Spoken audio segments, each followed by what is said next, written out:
Good morning, everyone. How are you today? I'd like to welcome all of you to the Temple of the Living God in St. Petersburg, Florida. We're here to have a wonderful time today, and we're just going to let the love flow. And we're going to start off right now featuring Lonnie Nichols on a song with the same name. So sing along if you know the lyrics. 1, 2, 3, 4.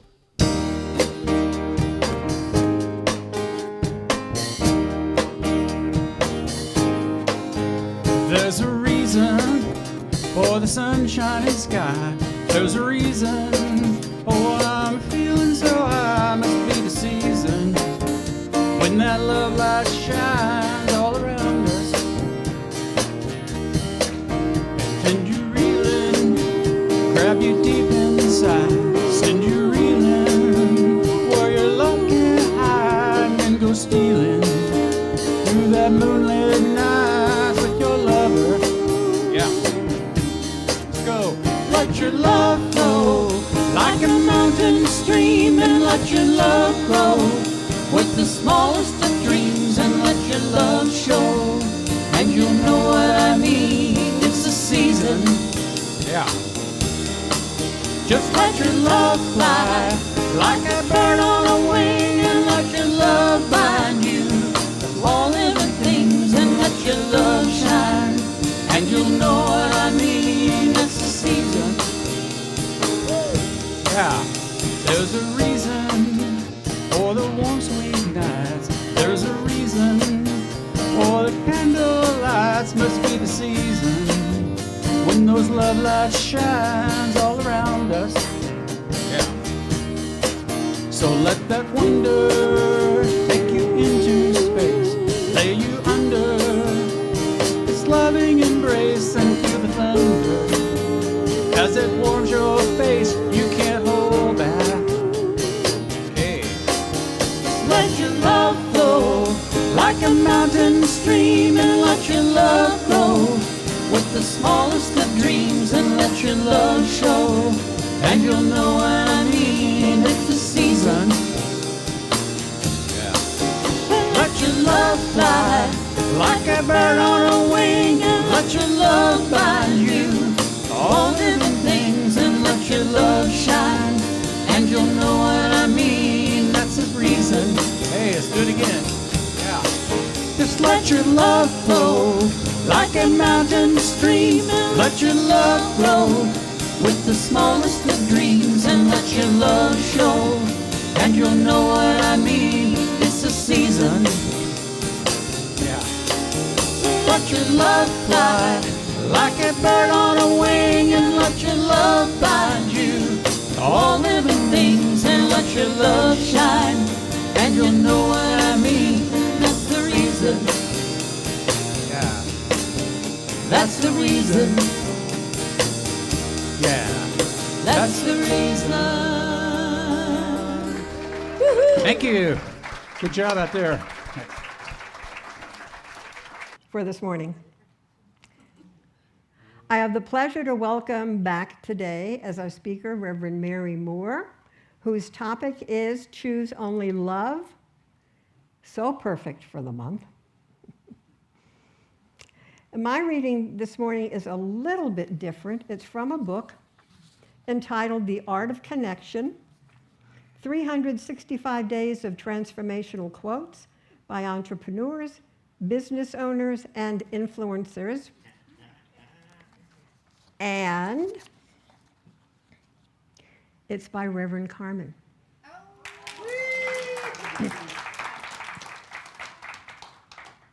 Perfect. I told her I had a surprise. I didn't tell her what. And here is the entry of hers that is in the book. All of us have the potential of spirituality growing and evolving. That, too, is part of our divine inheritance. As we move forward in this most incredible time in history, more and more people are becoming aware of and or awakened to their true identity, that they are a spiritual being having a human experience in this earthly incarnation. That spiritual element connects us all. Knowing that we are spirit expressing our magnificence to whatever degree we can serves as a mirror for others to do the same. We are invited on a regular basis, whether we realize it or not, to listen to the still, small voice within that speaks to us in ways that help us remember and embrace our true nature. Value the wisdom that is written. Value the wisdom that is within you. Daily connect to your inner teacher, your inner guide. Be strong to the truth of who you are. Be more mindful of living as the expression of love, kindness, and compassion in your world. Be the light that helps raise the consciousness of mankind so that the world we live in is one of greater peace, understanding, and gentleness. Thank you, Reverend Carmen.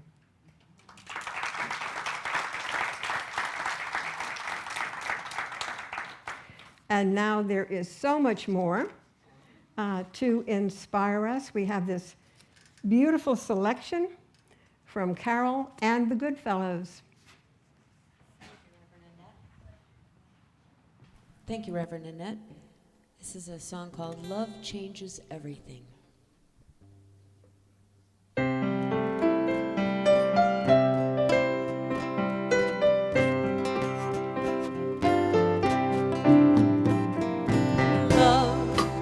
Changes everything, hands and faces, earth and sky.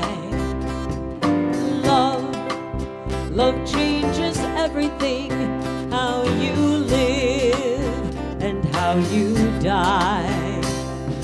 Love makes the summer fly, or a night seem like a lifetime. Yes, love changes everything. It is like a cleansing rain. Nothing in the world will ever be the same. Love changes everything. Days are longer, words mean more. Love changes everything. Love seems deeper than before. Love will turn your world around, and that world will last forever. 'Cause love changes everything, brings you glory, gives you gain. Nothing in the world will ever be the same.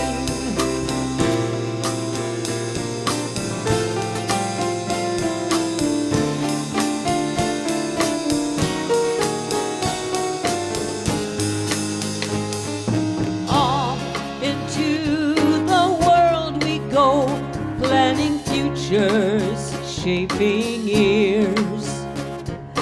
Love comes in and suddenly all our sorrow disappears. Love changes everyone, and the rules we made are broken. Yes, love changes everything. Live or perish in its flame. Nothing in the world will ever be the same. Nothing in the world will ever be the same.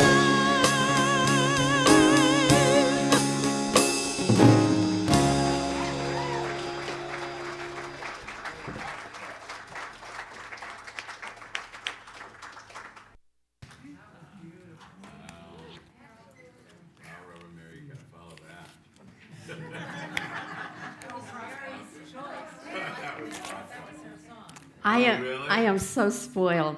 The musicians do anything I say. I'm so rotten spoiled. I want to say thank you so much to Carol and the Goodfellows. Those were my choices, and I'm so appreciative. I want to thank Reverend Annette and Reverend Carmen, and thank you for the inspiration. It was lovely. I want to tell you a funny story. You're still back there, Reverend Betty, right?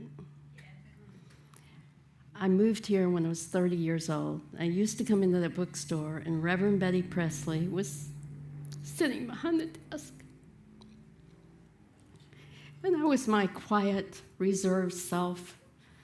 And we would talk, and we began to develop a friendship. And when she first heard me speak, the first time she said, "What happened to you?"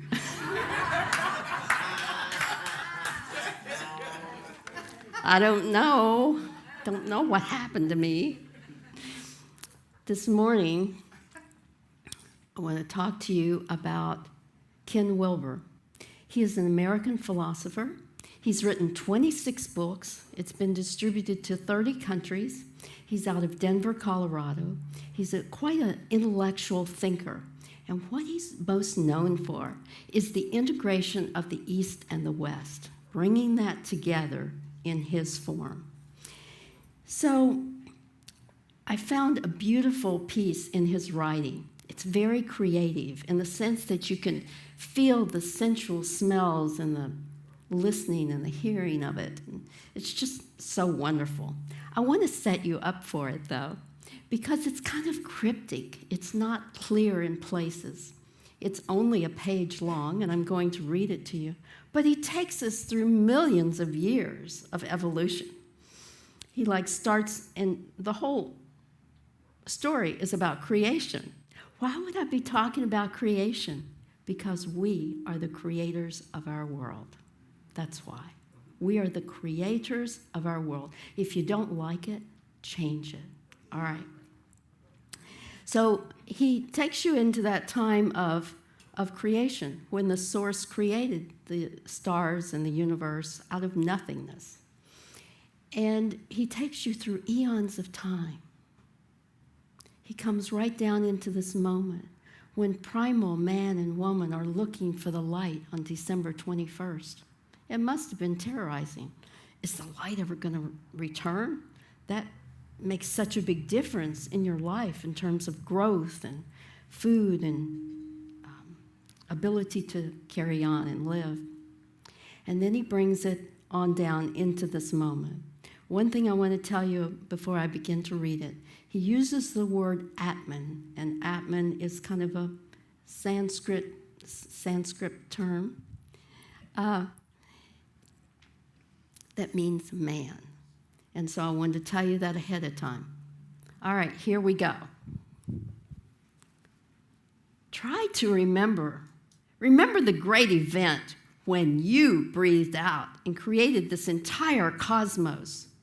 Remember the great emptying when you threw yourself out as the entire world, just to see what would happen.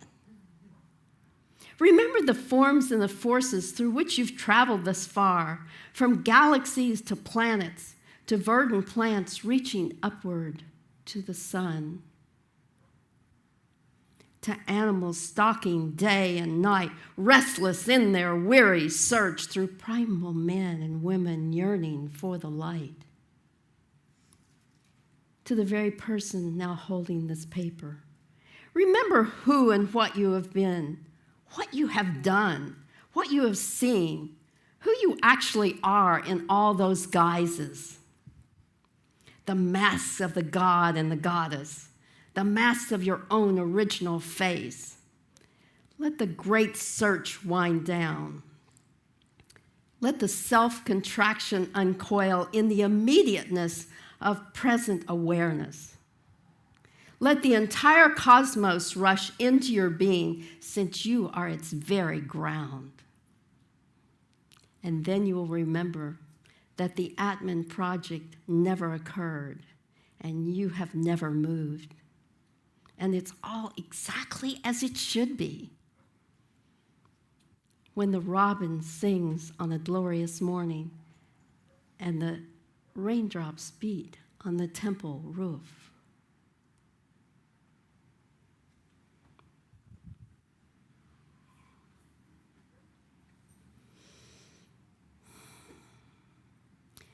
In the East, they talk about all of this is just Maya. It's just an illusion.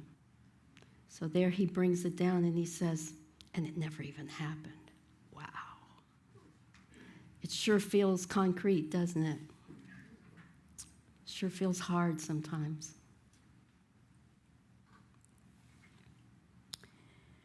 There was a German philosopher. His name was Hegel, Hegel. And he was alive from about 1770 to 1830. And he was kind of like the leader of the pack of that time. He was a philosopher, a German philosopher, and very well respected.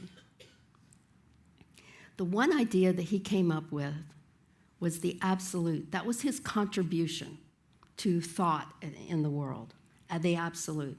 And I know people get really uncomfortable about absolute because we think absolute means that I'm going to be excluded over here. No, I'm not talking about that. Not talking about that at all. I'm talking about absolute truth with a capital T. Absolute truth. And what absolute truth looks like is I try when I speak to speak in terms of things that you need to know so that no matter where you land in life, it has been awakened in your soul because you already know it, right? You already know it.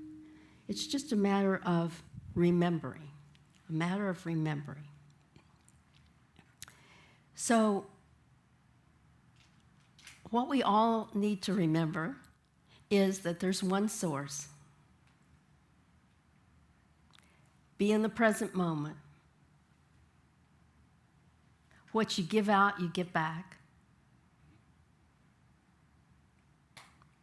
And Dr. David Hawkins said, always keep looking at the top of the chart. He had a scale of consciousness. He said, always keep looking at the top of the chart. Well, what's at the bottom of the chart? Apathy, shame, guilt, fear, grief.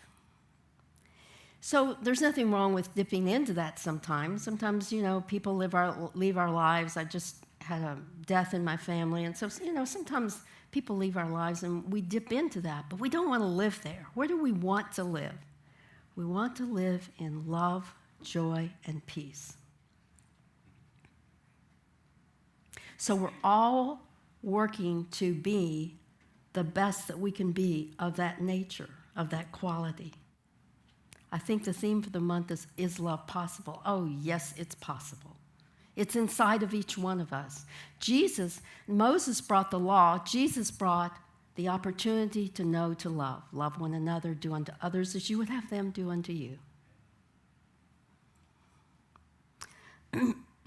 So let's look at love together. I have a friend. I'm in attitudinal healing groups on Zoom. And I was noticing her, and it took me a long time because you see these qualities that we express aren't just like neon signs. They're not that obvious sometimes. And so I noticed her, and I kept looking at her and looking at her. And she was very still and very quiet, and sometimes she would make a comment. And I began to realize that she was an unconditional love giver. She was just sitting there giving love to all of us to whatever degree we could receive it. Now, we don't want to be like her.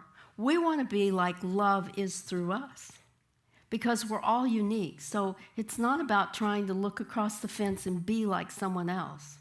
No. We're just trying to actualize ourselves, self-actualization, where we are as loving and as joyful and as peaceful as we can possibly be. I think love gets a lot of bum rap because I think people are very uncomfortable or embarrassed. They associate it maybe with sex or with, I don't know. But we have it all distorted. And it's really just our ultimate opportunity is to have a quiet, loving nature. I think joy gets a really bad rap You know, when the French Huguenots came over, they were tilling the soil in the colonies of America, and they would have these church Sundays meetings, and they would be 4 hours long. And so they would be tilling the fields and doing what they needed to do to bring food and supplies for themselves. And then they would go to church and sit in church for 4 hours. And so it would be like Steve in the balcony. He's in the booth, but let's pretend there was a balcony. And he had a long rod, and he would hit people on the head if they fell asleep. Well, after working that long in the fields, what do you think you're going to do on Sunday morning? Steve just stood up. He didn't want to miss the opportunity. Just kidding. Anyway, but we have such a work ethic, like, such rigidity and such thought forms around it. So when anybody thinks about joy, I think they really feel guilty about enjoying themselves. Or someone in their family or someone close to them died. I don't have any right to joy. So I think it gets a really bad rap. What joy is for me is like it's a fountain inside of us, and it just erupts and is out of us. And it's like our passion, whatever we get joy in doing, it's like a fountain. We just can't contain it. If we really want to be in the flow, we can't contain that. Let's talk about peace. In the Bible, it talks about the peace that surpasses all understanding.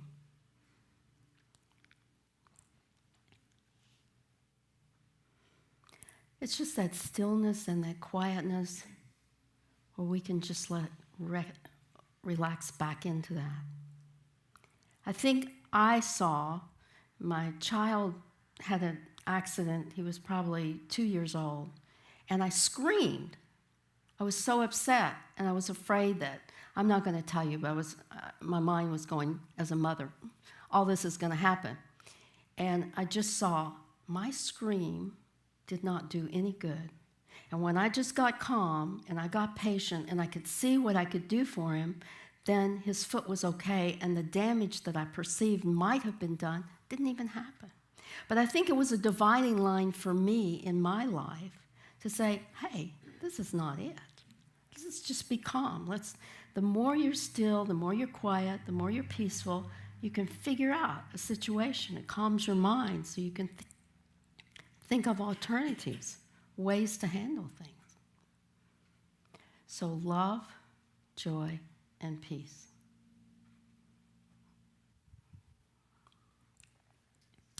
So as we move forward in life, what we're trying to do is to actualize ourselves to the highest degree we can of that divine, to stay and to continue to move to the top of the chart. Because you see, love, joy, and peace are emotions, but eventually they become a state of being for us. Literally, we're just a quiet love, a quiet joy, a quiet peace. Just still, quiet. I got to tell you a funny story. I was in Colombia, South America. I was at a wedding. My son was getting married. And I really saw what joy could be. I was happy for who he was marrying and so on. And so they started dancing. And you know, Latin people don't have any, and we were in the Andes Mountains in a beautiful house. And we were going to stay the night there in the house as well. And so we started dancing. And this was 15 years ago. Well, one of my new daughter-in-law's cousins got a hold of me. And we started dancing. And we did not quit. And finally, he left, and I kept dancing until midnight. But I saw what that's like when you're in joy and the music dances you. I saw that. I could not quit. And it was I've never had it since, but I've never forgotten it. When the music dances you and you're in joy, how powerful that is moving through the body. It's powerful. So anyway, we come into this moment and we think about how can we be more of that. And I think, 99% of our growth has to do with intention, intention, intention. I wish I could give you a chocolate bar and say, go do this, and you're good. But it's about every day making that your way. Figuring out, how can I be more loving in that situation? How can I be more joyful in that situation? How can I be more peaceful and more calm? How can I be that? It's not about knowing about it. All these churches out here know about things. Our opportunity is to be it as fully as we can. And I know it's not easy because I work on it every day. Every day. It's hard. So I want to tell you one more story. So this is an inspiring story. So some things happen in my life, and someone kind of begins to move away from me. And I decide I'm going to handle it this way. On Dr. Hawkins' scale of consciousness, there's neutrality. I just decided I wasn't interested. So no matter what they said, no matter what they did, and if someone asked me about it, I would say it in facts. Well, this is what happened there, and this is what, but no emotion to it. So life goes along. Now, this was not 1 year, not 2 years, not 3 years, but it was 16 years.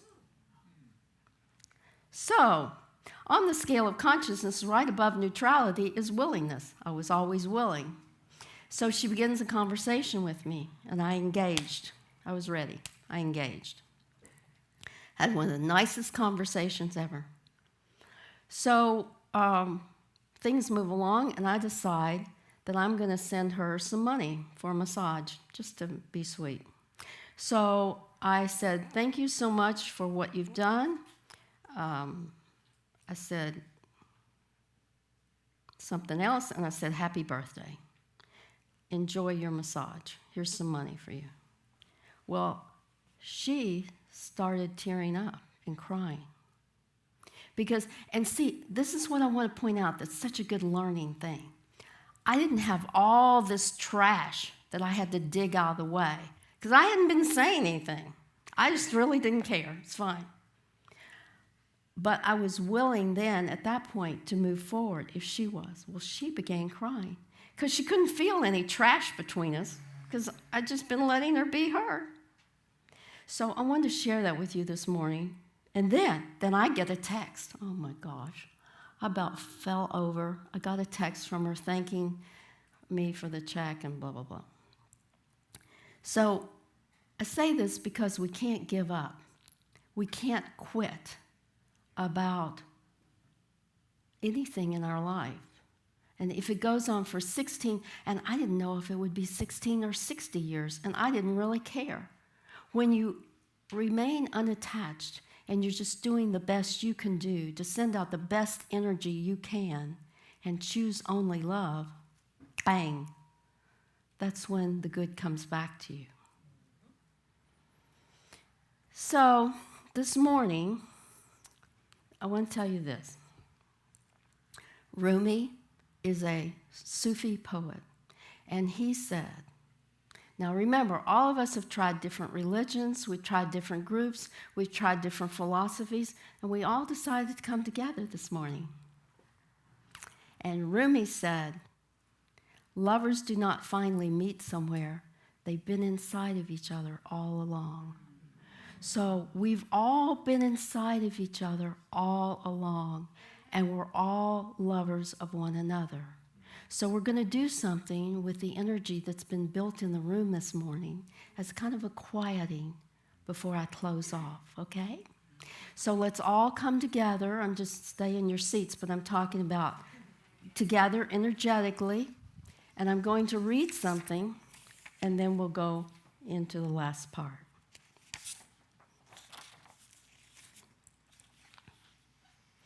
So let's just close our eyes. And as a group that's in love, let's just remember, imagine there's no heaven. It's easy if you try. No hell below us, above us, only sky. Imagine all the people living for today, Imagine there's no countries. It isn't hard to do. Nothing to kill or die for, and no religion, too. Imagine all the people living life in peace. You say, I'm a dreamer, but I'm not the only one. I hope someday you'll join us, and the world will be as one. Imagine no possessions. I wonder if you can. No need for greed or hunger, a brotherhood of man. Imagine all the people sharing all the world. You say, I'm a dreamer, but I'm not the only one. I hope someday you'll join us, and the world will live as one. And now Carol's going to sing it for us. Just stay still, please.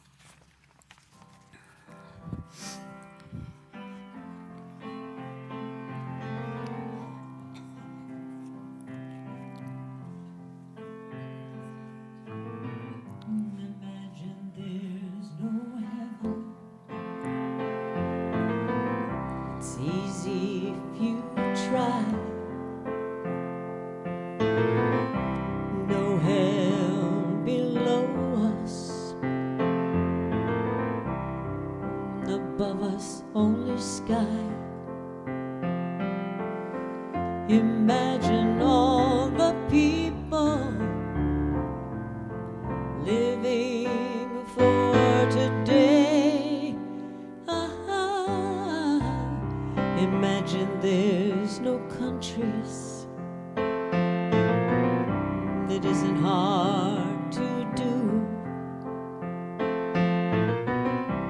Nothing to kill or die for,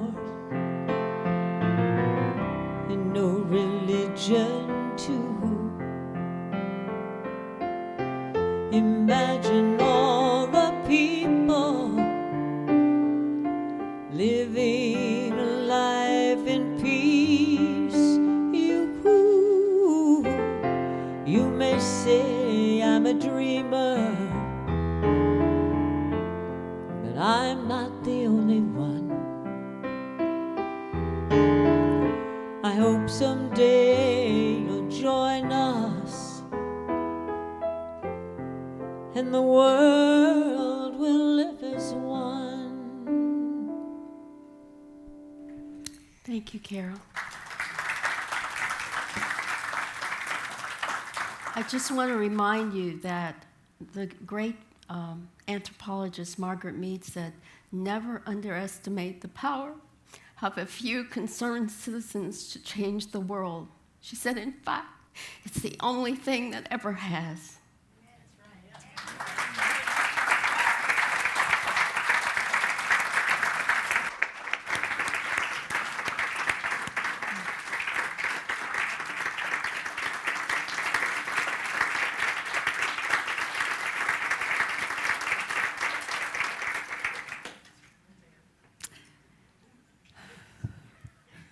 Thank you.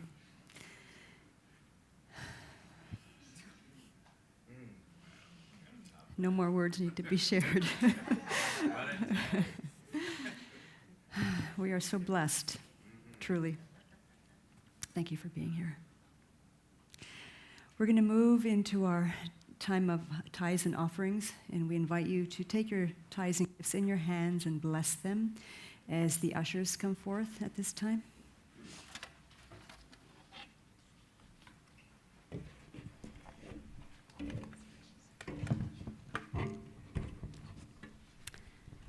Let us pray. Infinite source of all life, we give thanks for this opportunity to give of our hearts, knowing that divine love moving through each and every one of us blesses and multiplies all that we have, all that we give, and all that we receive. And so it is. Amen. And we invite those that are with us on social media to also participate in our tithes and offerings there on the screen. If you're on our website, there's a little donate button there. And if you're on YouTube, you can go onto our website and log on to that, www.tlgtemple.org. And we thank you in advance for your giving as well. And as we close out this service, we will be blessed once again by Carol and Daniel singing "Love is My Decision," and in your program you will have the words there, so we invite you to sing along. And Steve, if you would turn the lights up, please.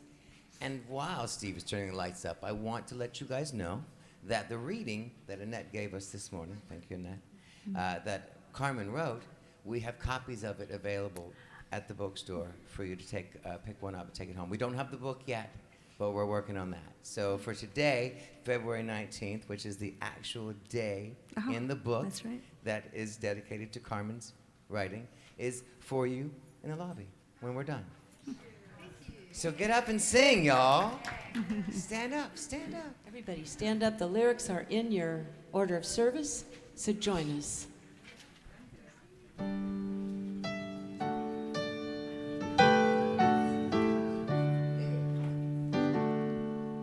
Love is my decision. It's up to me to give of my heart.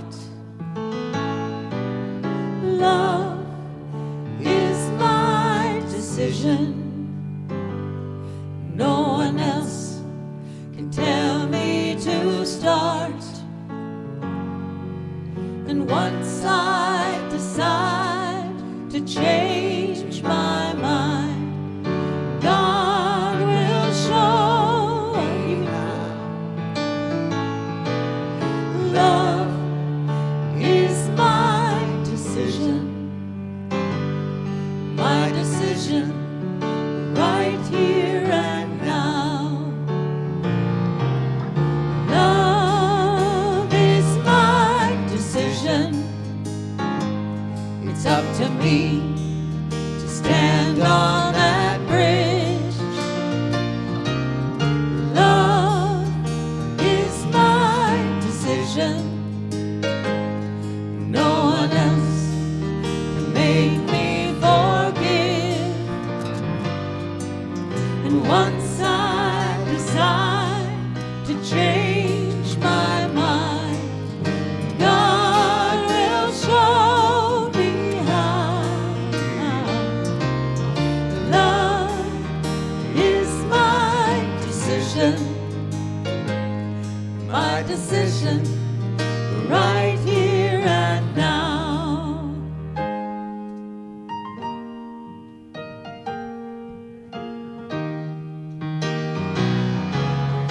Love is my decision. It's up to me to dance down the road. Love is my decision. No one else can lighten my load. And once I decide to change my mind, God will show me how.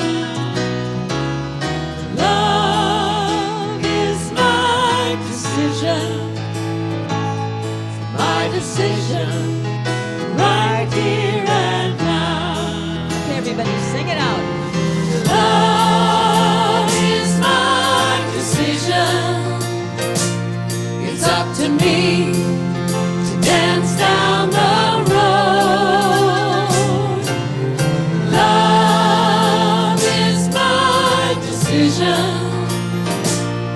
No one else can lighten my load.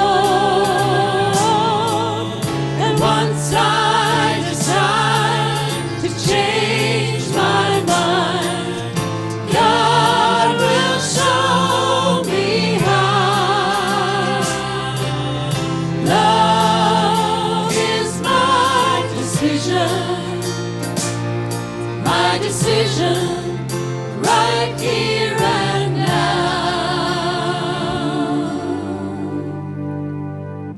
My decision right here and now. Yeah. Happy Sunday, everyone. Go spread some love.